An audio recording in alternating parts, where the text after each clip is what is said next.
Welcome back to the Literary Lori YouTube channel. I am Literary Lori. I'm a traditionally published author of both fiction and nonfiction, currently based in the south of Spain. However, this video is not about me. No, it is not. This is the first of my new series called BIPOC Book News, where I am sharing with you, my fellow BIPOC literarians, my readers, my writers, all of the latest and greatest news from the book industry. All right, shall we get to today's top stories? All right. Okay, so first story, and what I think is quite exciting is that apparently reading is now fashionable. Yes, you've heard it here first, or maybe second or third, but just this week, if you're watching in real time, the fashion company Coach, the maker of fine leather goods, accessories, clothing, they have teamed up with Penguin Random House publishers to create these adorable book charms. I'm putting them somewhere on the screen. Maybe they're here, maybe they're here. But yes, they are book charms. They are miniature versions of some of our favorite books. They look like you can clip them onto your favorite Coach bag, or if you don't rock with Coach bags, you can clip them on your backpack. You can clip them anywhere. You could clip them with your keys, but essentially they're calling them book charms, and they are teeny tiny little adorable books with lovely leather bindings, and they're full reproductions. And so now you can make your love of books a fashion statement, because of course they're coming from Coach. So they are gorgeous, right? And they look lovely on, again, clipped on your expensive, lovely Coach bag or whatever you want to clip them to. There are 6 titles that they came out with, these little mini books. Let me make sure I'm getting them right. But we have I Know Why the Caged Birds Sing by Maya Angelou, Sense and Sensibility by Jane Austen, Untamed by Glennon Doyle, Friday, I'm in Love by Cameron Garnett, I'll Give You the Sun by Jandy Nelson, and Little Fires Everywhere by Celeste Ng. So it's a nice selection, a nice broad selection for their first collection. And here's what's super cool about these book charms is that they are actually the complete manuscript in these little tiny books. So, in one way you could look at it as, you could carry a lot more books in your bag, or on your bag, I should say, and it wouldn't be heavy anymore. Me personally, my middle-aged eyes could not possibly read that tiny little print, but still, it's a pretty cool idea. And of course, that is why they teamed up with Penguin Random House, because these are the actual reproductions of the books, which begs the question of, if you buy one of these little charms, are you supporting the author? Good question. Do they get royalties? Also a good question. So the only thing that Coach got dinged on this, and again, these just came out, but they did get dinged because there was not a Latina or Latino author in this first offering. I assume that they're going to make more of these book charms as word gets out, and they can remedy that by obviously having some more representation of diverse authors. Obviously, they have Maya Angelou, they have Celeste Ng, so they're not being tone deaf at all. And I know that they've done this in consultation with different influencers, etc., to choose this first selection. Me personally, I would love to get my hands on one of these charms. I think they're adorable. And I would love to have one or 2 or 3. I think they would be great collectibles, but they're retailing for $95. So that takes them out of my price range of what I would spend on a book charm. So yeah, think about it. I could buy 5 actual full-size books for that same price. But if somebody else has that kind of money to spend on their bookish fashion accessories, more power to them. I am very happy to see the fashion industry joining forces with the book industry to support bookish culture. And if this makes more people read, or just makes more people interested in literary literary content, literary events, I'm all for it. And it looks like Coach is putting out all the stops to promote these book charms. So it's not just a little little side thing they're doing. They have a full campaign. If you go to their website, it's very exciting. They have celebrities supporting the charms and being their models for these charms and everything. So again, I applaud Coach for getting in on the bookish trend. And it is a trend because Coach is not the only luxury fashion brand getting in on bookish merchandise. Apparently Dior, yes, that Dior, is also created a fashion line. Well, not a fashion line, but they've created a series of tote bags that are, they have, the tote bags look like the covers of classic novels.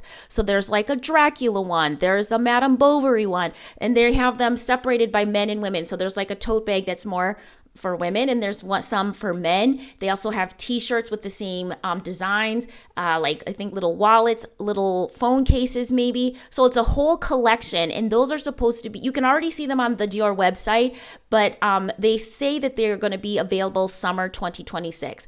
They are gorgeous, which you would expect. I mean, the design is just stunning. I don't know if I have a Dior budget, but I know if they make a Count of Monte Cristo one, I would probably make a little splurge. Very beautiful. And again, I'm all for collabs between the fashion industry and the publishing industry or any other lifestyle industry that wants to get in on making bookish culture, making reading fun, stylish, taking it out of the realm of just bookstores and libraries. I think the more support we have outside of the traditional channels for supporting bookish things, the better. Hands down, no complaints. So thank you, Coach. Thank you, Dior. And if you would like me to be a spokesperson and send me some charms and some t-shirts and tote bags, I would be gallivanting all over Europe wearing them and supporting your cause. All right, next story. In case you missed it, on March 15th, 2026, the Oscar Awards, the big awards for movies in the United States, happened. And I want to shout out none other than Ryan Coogler, who won the Oscar for Best Original Screenplay. Hello, that's a writing award, okay? Just because it's the Oscars, it's still a writing award, right up there with the National Book Awards. So the fact that Ryan won Best Original Screenplay means he joins a very exclusive club of one. Of Jordan Peele is the only other African American who has ever won the Best Original Screenplay award. Now, congratulations to Ryan Coogler for coming up with, sorry, did I even say it? He got it for Sinners, in case you didn't know, and not everybody knows, so it's okay. But he got it for Sinners. And the reason that this is so spectacular, besides the fact that, Sinners was an amazing movie, that, it got all these other awards and accolades, the fact that it won for Best Original Screenplay is really significant in the world of the screenplay writing community. Currently, if you are up on the what's happening in Hollywood, people are really saying that you can't sell screenplays anymore. That Hollywood only wants to buy tried and tested IP. In other words, they only want to make movies from books or short stories now, which is very popular. They want material that's already kind of passed some sort of smell test, if you will, that it's already successful and that you can't sell original screenplays. So I hope this win makes people who are trying to write original screenplays, I hope it gives them hope. Now you can say, well, this is just an anomaly. It's not happening. It's bucking the trend. Well, we as people of color have always had to buck trends. We have always had to believe in a different possibility, right? So I just want everybody to realize that when people say it's not possible, I want you to think about Ryan Coogler, who's like, I'm gonna write a screenplay about Black people, vampires, like twins, hoodoo, all these things that most people would right out the gate say, you are never going to get that made in Hollywood. And if you do, it's going to be a low budget thing. Nobody's going to watch it. No, don't allow yourself to believe what everybody says. Everybody says is to be the thing that makes you go, hold my beer, watch me do it. So congratulations, Ryan Coogler. And for all of you writers out there who believe you can't get an original screenplay sold, produced, made, watched, look what's possible. All right. Next story. Speaking of Black people doing big things, we just got the list of who were the top Black best-selling authors of 2025. Do you want to guess who it was? The number one Black-selling, oh my God, this is such a tongue twister. The number one author, best-selling Black author of 2025 was, Percival Everett. Yes, Percival Everett, who is the author of James. James is the retelling of Huck Finn, told from the perspective of Jim or James. It is an excellent book. I loved it, but you don't have to take my word for it. James did that, had that incredible win of winning both the National Book Award and the Pulitzer Prize for Fiction in 2024, if I'm not mistaken. Yes. So, so that was the year that the book came out in 2024. He won the awards in the book came out in 2024. Sorry. The book came out in 2024. It won the awards in 2024.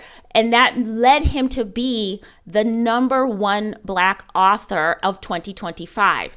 The rest of that top 5 list of best-selling Black authors for 2025. Number 2 was Kamala Harris. Number 3 was Kimberly D. Moore. Number 4 was none other than Octavia Butler, and number 5 was Rachel Renee Russell. Now, the reason that I want to talk about this list is because Percival Everett, obviously, he won both the Pulitzer and the National Book Award. So he had so much attention, and the book was amazing. Let's not even underscore that.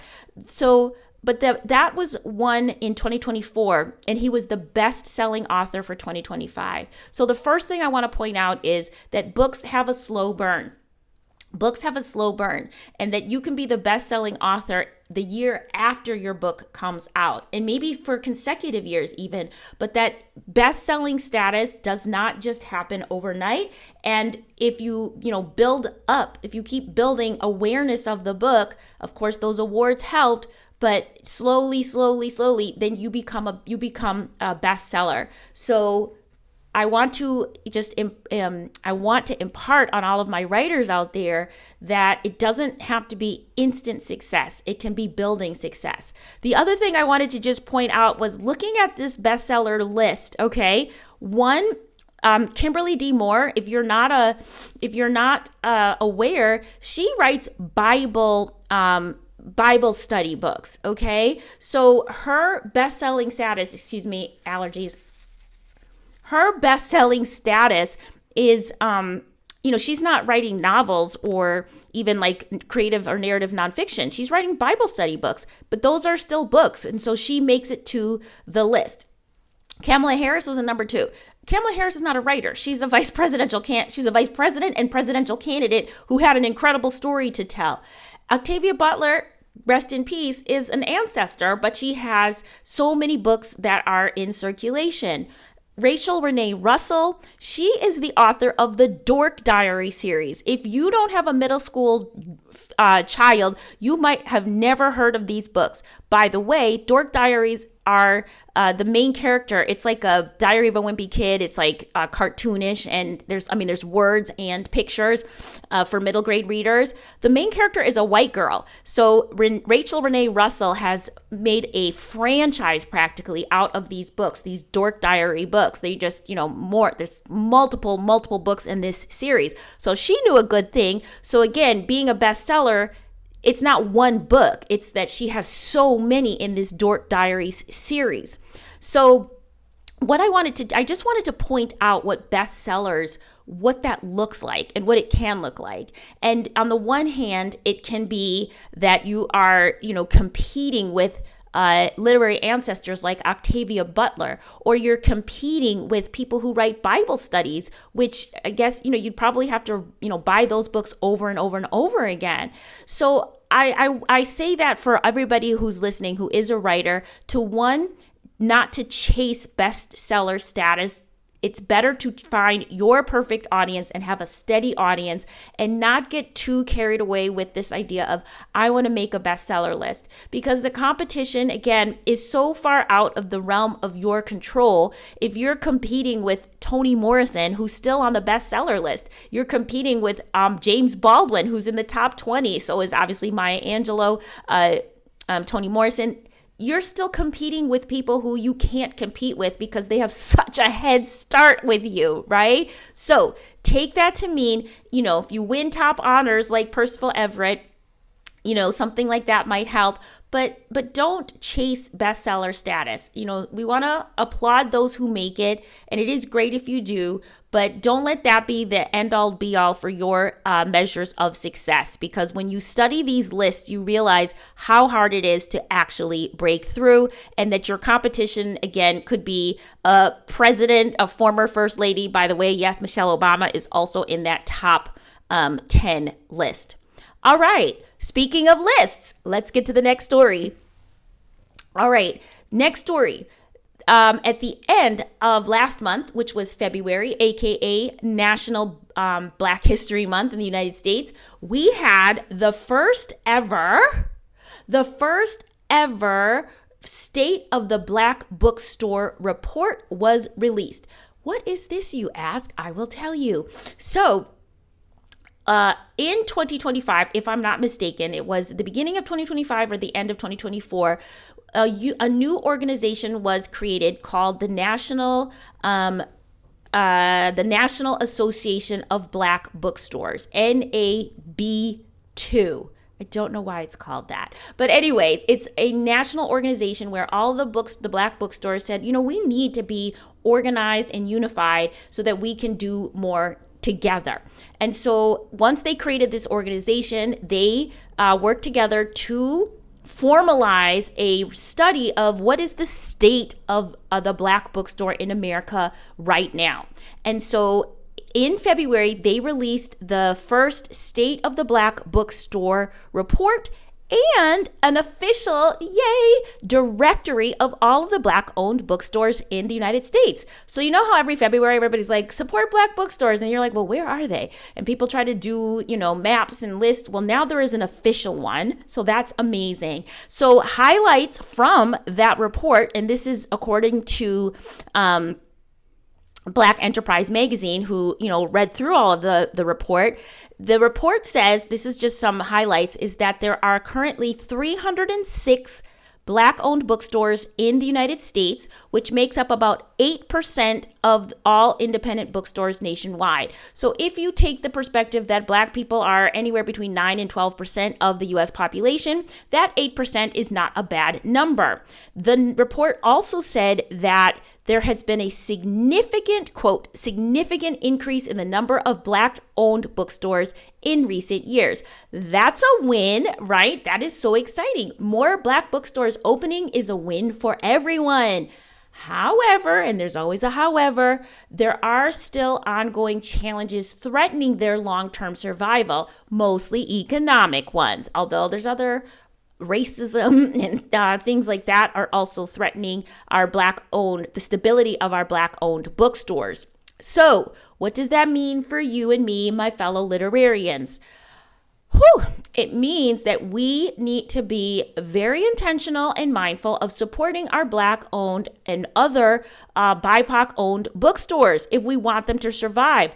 They're opening, but they will not stay open if we do not support them. We need to stop supporting that other online retailer that rhymes with Glamazon, okay? They don't love you. They're not pouring back into your communities. In fact, they are building data centers that will kill your communities. So instead of supporting this online retailer who will get your book to you in a minute and undercut and underpay their workers, the authors, and the publishers, support your indie Black-owned bookstores and other bookstores by BIPOC owners. These bookstores are supporting their communities. They're giving jobs to people in the local communities. They're serving as what do they call them? Fourth spaces, fifth spaces, third spaces. I don't even know how many spaces, but they are community spaces where people can gather and ingest knowledge, okay, because they're knowledge spaces. They do so much for the community. They uplift literacy, they uplift community, they uplift connections. So obviously they support authors. Those of us who are writers, we need more bookstores, because when we have indie bookstores, more people see our work. So please, by the love of the all things good and holy and literary, support your local indie Black bookstores and other bookstores by people of color. Now, here's ways you can support them. Obviously, buy your books from them, but also have your events there, right? You can have events at bookstores that don't necessarily have to be book themed, but if you have your crochet club or your knitting circle there, then you're bringing more people into the bookstore, where they are more than likely going to have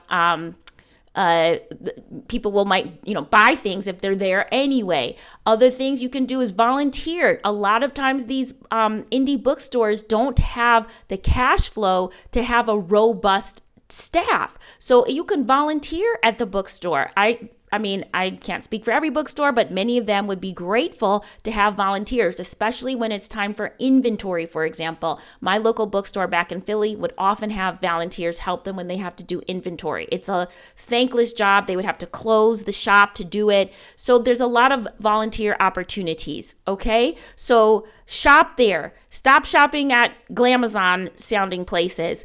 Do your volunteer at the bookstores. Promote them, have other people bring other people to them, buy gift cards so people have to shop there or can shop there. So just support these bookstores so they can continue to support us as writers and readers and the local communities. All right, next story is the latest book that I think I shouldn't say everybody, all my literarians should have on their TBR list. And that is the new book from Amistad Press, written by none other than Janine Cook. Janine's book is called Shut Up and Read. Okay, is that not the perfect perfect title for all of my fellow literarians and for the world right now? Okay, could mean so many things, but it's called Shut Up and Read. I'm going to read a quick summary from Publishers Weekly. So, Shut Up and Read delivers an inspiring account of opening an independent bookstore in Philadelphia just weeks before the 2020 COVID-19 shutdown. Growing up with a terminally ill father and a blind librarian mother, Janine Cook found solace in reading and nurtured a lifelong dream of running a bookstore of her own. She says, quote, "I realize now that part of building the bookshop is me seeking to build a home for those who need one again and again." Last line, "This triumphant tale will inspire book lovers of all stripes," unquote. So, if you guys don't know who Janine A. Cook is, she also just came out with her first novel called It's Me, They Follow. She is a literary inspiration. She not only has Harriet's bookstore, she also opened a sister shop called Ida's Bookstore, named after Ida B. Wells. She had a pop-up bookstore in Paris named for Josephine Baker. She's working on another pop-up to happen in Kenya. This woman is such a supporter of the literary arts, of books, book culture, of reading, and she is phenomenal with her literary and creative imagination, and she's such a fantastic literary citizen. I mean, it goes beyond her bookstore. She's an active literary citizen in her community with young people. She believes in the power of stories and storytelling. So I can't imagine anything but goodness coming out of this book. Read it by yourself, read it in book clubs, read it with your communities, read it in your churches, your houses of worship, because honestly, the power of storytelling, books, and reading is so evident in the life that Janine Cook has experienced, and she is proof positive of what is possible around literary culture. So, there's our BIPOC book news. That's it for this edition. I hope you feel inspired, more knowledgeable, and possibly more fashionable. And I hope this has been helpful. Get ready for updates. I think I'll do these once a month, maybe once, maybe twice a month, depending what the book news is. I'm enjoying this. I hope you are. I will see you in the next video. Bye-bye.